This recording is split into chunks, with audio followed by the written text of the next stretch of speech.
math visible. How many people use apps in their classrooms with their kids? What are some of the things you guys are using? Just shout them out. Socrates. Pardon me, Kahoots. Yeah, Kahoots is a big one. Has anybody heard of Quizlet? Yeah. Has anybody used Quizlet in their classroom? So for those of you that haven't, we're going to take about 5 minutes here just to introduce you to it. So Quizlet is an online game, and you are able to put in your own questions for these as well. I'm new to Quizlet, and so I haven't delved deeply into all of the aspects of it, but it does offer a number of things that you can use. And what this does, because we're trying to get kids engaged and active and up and about, what happens here is we're going to create a great game that's going to put the kids into teams where they have to work together. So we will try this in a minute, but I'll explain it. So what happens is your groups will come up on the screen. Everybody has to get up and find where their group is, and we sit down, and a question will come up. Each participant has 4 answers on their device. Only one of the 3 has the correct answer. So it really promotes teamwork. So they have to work together to come up with a solution, and then the person who has the correct solution hits it, and then the next question will come up. And then there's a leaderboard that goes across. To avoid guessing, which a lot of kids we've found will do in Kahoots just to be that first one up on the leaderboard, is if your group gets an incorrect answer, it takes you back to 0. So if you've got a device with you right now, just pull it out, and you're going to, it's going to give you a sign-in. So you go to Quizlet.live, and there's your sign-in. Okay?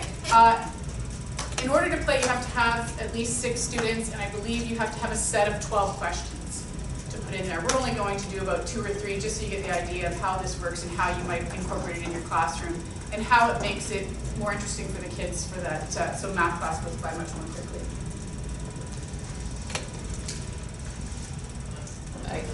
Okay, so what I can do here is I can show you how it works. I can click with the 13 people that are there, and if your device is frozen or not working, you can just sort of gather around a group where it is working. So I'm going to hit the create game with 15 students. So there's your team. So somebody just start, calling out tigers over here, whatever, and try to find, you're going to need to get up and go with your group. So if you could do that now. Reindeer.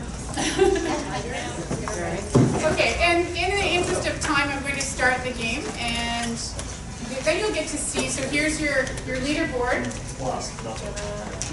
Did any questions show up? Okay.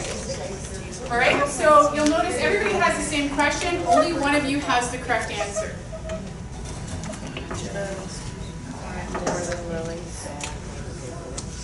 It also prevents guessing, because if you get an incorrect answer, it puts you back to 0 once you've got a score. Let's take time. Pressure to go fast. But as you see, there's the leaderboard here.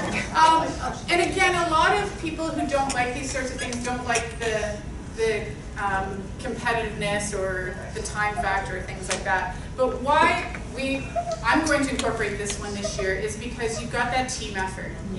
Everybody has to work together. It fosters math conversations. As I was walking around, the one person's reading the question, somebody's got the whiteboard figuring things out. Those same things are going to happen in your classroom. Okay? The other thing that I didn't mention when we first started is for your random groupings,